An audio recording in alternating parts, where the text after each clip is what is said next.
lá, pessoal. Vamos continuar para finalizar. Algumas outras condições, características, pontos importantes sobre a dívida ativa e a inscrição em dívida ativa. Como eu disse a vocês, um dos aspectos do ato de inscrição em dívida ativa é permitir seja extraído o documento chamado Certidão de Dívida Ativa, CDA. E esse documento é o título executivo extrajudicial da execução fiscal. O CTN, a lei, o CTN, permite que esse documento, esse título executivo extrajudicial, a CDA, possa ser objeto de emenda ou substituição até a decisão em primeira instância. Como assim emenda ou substituição? Veja, houve aí um erro no título executivo, tem algum vício, e ele vai poder ser corrigido, vai poder ser emendado, ou mesmo trocado, substituído por outro. Então, isso aí aparece tanto no CTN, quanto na própria lei de execução fiscal, também se permite aí essa emenda ou substituição da CDA. Só que essa possibilidade de corrigir ou substituir o título executivo extrajudicial, ela essa possibilidade, limitada no tempo. Só é possível haver emenda ou substituição antes da decisão de primeira instância. Então, se o juiz, na execução fiscal, já julgou os embargos à execução, ou já julgou a eventual exceção de pré-executividade apresentada, saiu já a decisão, não pode a Fazenda Pública, depois que o juiz já decidiu, reconhecendo, por exemplo, alguma ilegalidade no título, algum vício no título, buscar substituir ou emendar para corrigir. Não pode. Essa emenda ou substituição só pode ser feita até a decisão em primeira instância, que se considera, o STJ considera que essa decisão em primeira instância é a decisão que julga os embargos à execução. Os embargos à execução é aquele meio de defesa do executado que a gente vai estudar depois. Então, importante essa possibilidade de emenda ou substituição. Tem uma súmula sobre essa questão, a gente vai ver a súmula na sequência. Presunção iuris tantum de certeza e liquidez. Veja, se o seu nome está inscrito na dívida ativa, se há um ato de inscrição em dívida ativa de determinado crédito, aquele crédito ele goza de presunção de certeza e liquidez. Goza de presunção de certeza e liquidez. Essa presunção ela é relativa. O que é que significa isso? Cabe prova em contrário. Mas aí essa prova em contrário cabe a quem? Obviamente, cabe ao devedor. Para todos os efeitos, se o seu nome está inscrito na dívida ativa, você é devedor e aquela dívida é líquida, é certa, é exigível e ela é legítima. Cabendo a você, devedor, quebrar essa presunção relativa de legitimidade que possui a CDA, tá bom? Então, é uma presunção, mas ela é relativa.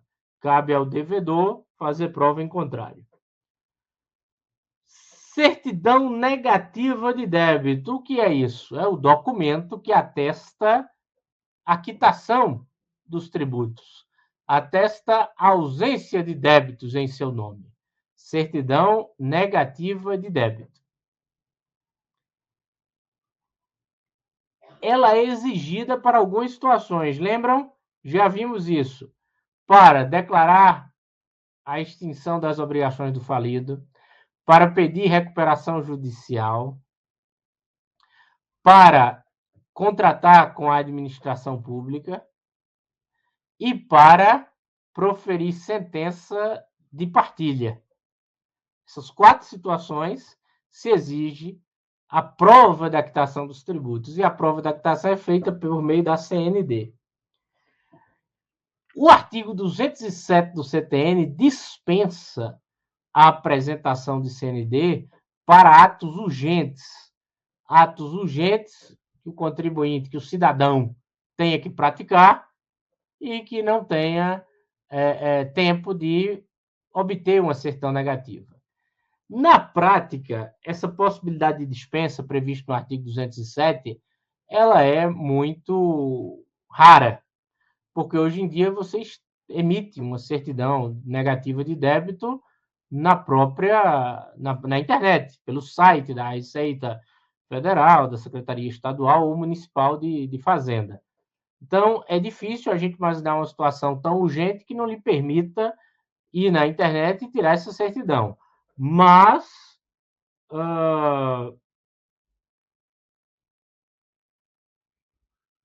essa possibilidade existe, tá?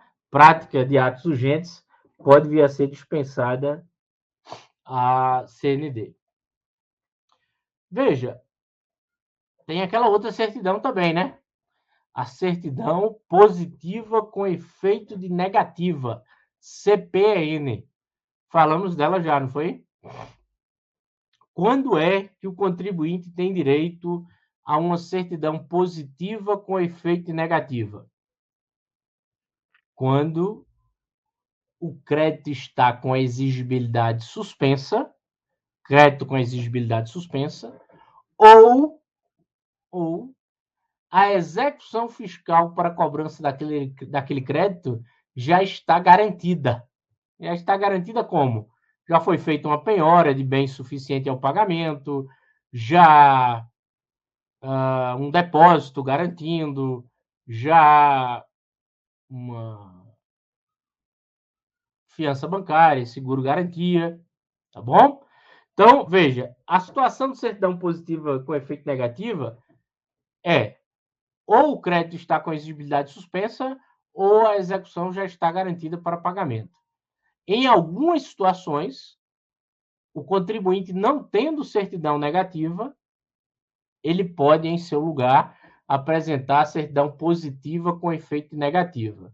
No caso, por exemplo, contratar com o poder público, se ele não tiver certidão negativa, pode apresentar certidão positiva com efeito negativo.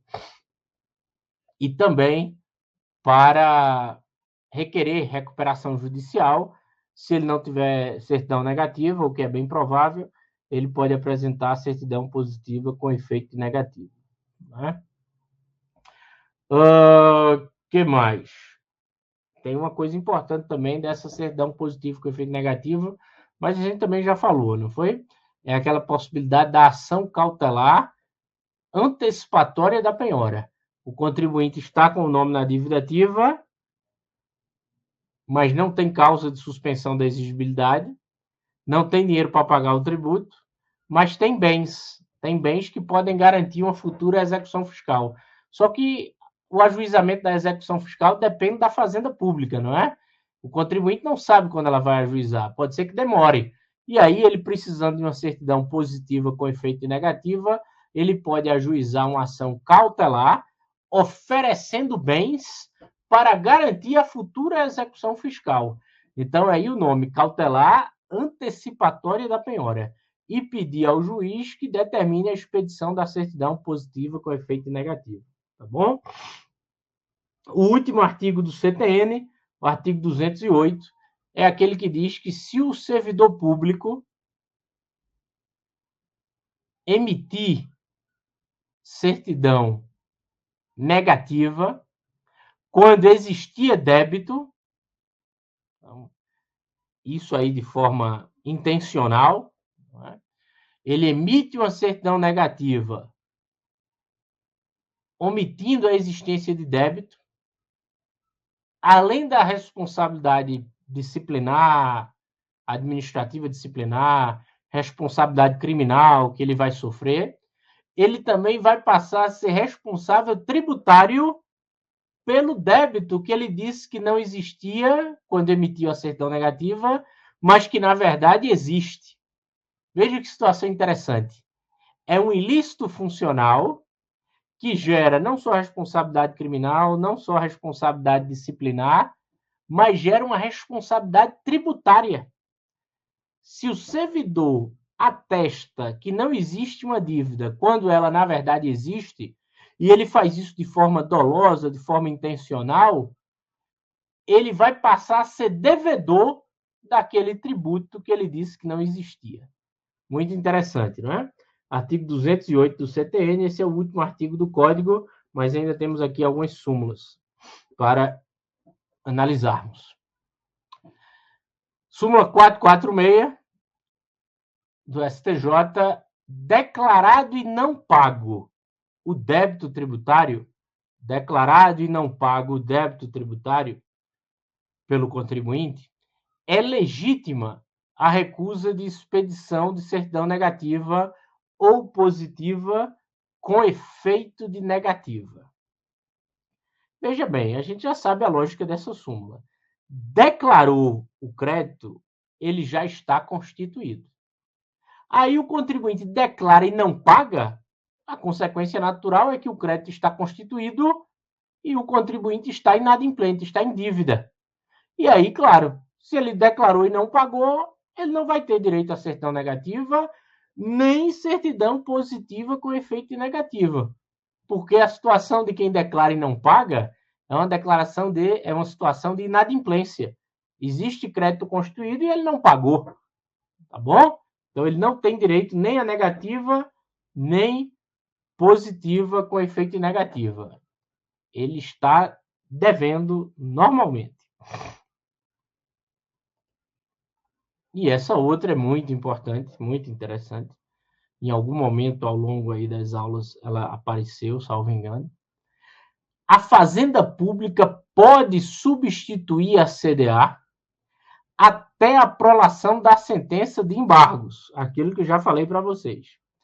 Quando se tratar de correção de erro material ou formal, aí veja essa parte final da súmula, vedada a modificação do sujeito passivo da execução. Aí realmente, não é? Se eu estou substituindo a CDA ou estou emendando a CDA para substituir o polo passivo da execução, isso aí, na verdade, é uma outra ação. Veja, a Fazenda Pública entra com a execução contra Pedro. Depois ela vai dizer, eita, excelência, teve um erro aqui, eu vou substituir a CDA. Não é Pedro, é Miguel. E coloca outra CDA. Veja, mudou a relação jurídica. O devedor é outro, totalmente diferente. Então, não pode substituir CDA para mudar polo passivo. Se errou o polo passivo, a execução tem que ser extinta e outra execução ser ajuizada agora com a CDA correta. Entenderam? Agora tem duas coisas importantes para tratar dessa súmula 392, duas questões jurisprudenciais que até já foram vistas em algum julgado anterior. É o seguinte, quando se tratar de pessoa jurídica que é sucedida, sucessão de pessoa jurídica, que você tem ali a responsabilidade tributária por sucessão, uma empresa incorporou outra, uma se transformou em outra, tá? Nessas situações, o STJ entende que não precisa substituir nem emendar a CDA. Basta a Fazenda Pública provar que aquela pessoa que tem seu nome na CDA foi sucedida por outra. Ela prova isso e pede o redirecionamento, pede que agora seja citada, intimada a pessoa que substituiu aquela que está na CDA. Basta provar a situação que ensejou a sucessão empresarial. Não precisa alterar a CDA, tá bom?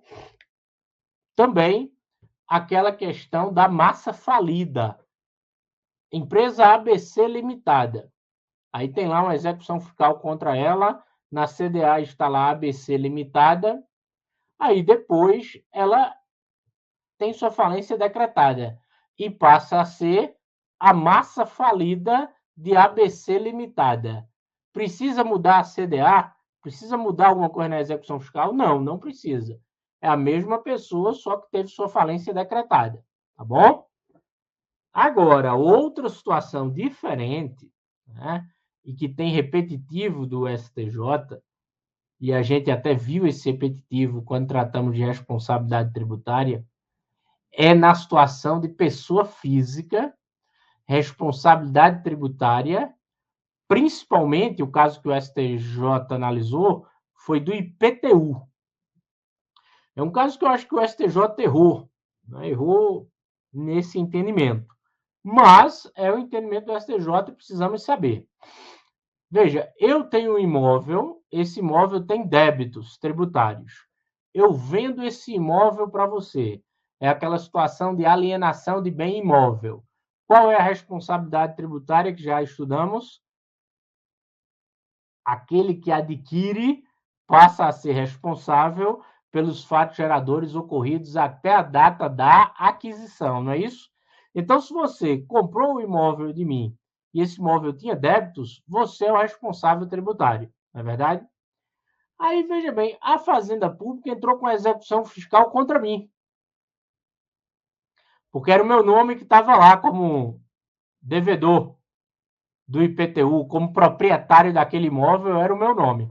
Aí entrou com a execução fiscal contra mim. Eu sou citado, eu digo, não, isso aí eu já vendi para fulano, meu aluno. Aí a Receita, então tá bom, vou executar ele também, vou pedir o ingresso dele no polo passivo. Aí, o que é que acontece? O nome dele não está na CDA, que estava era do anterior proprietário.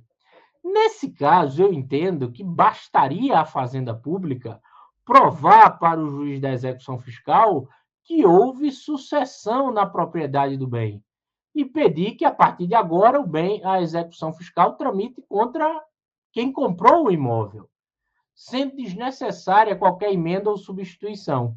Mas o que é que o STJ entende nesse caso? Que a execução fiscal tem que ser extinta e outra execução fiscal tem que ser ajuizada agora com a CDA no nome do atual proprietário.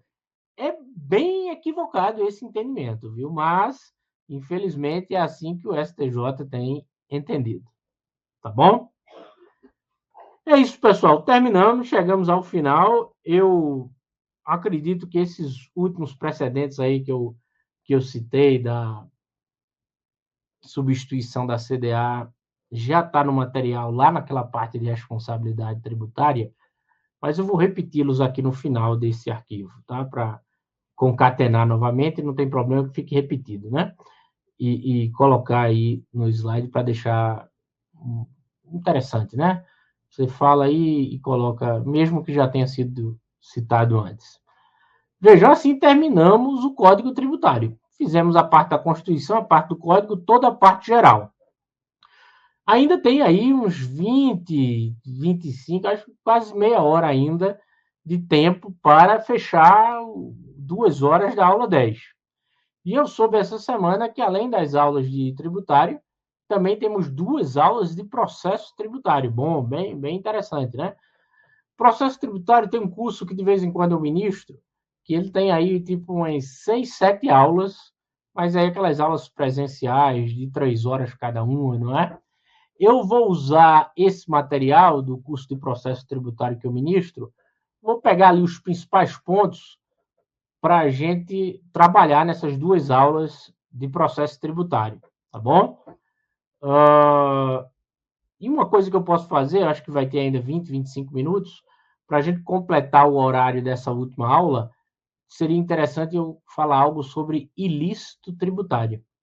Ilícito tributário nós temos 2 tipos. Nós temos o ilícito administrativo tributário, que esse aí a gente estudou, é a responsabilidade por infrações, a denúncia espontânea.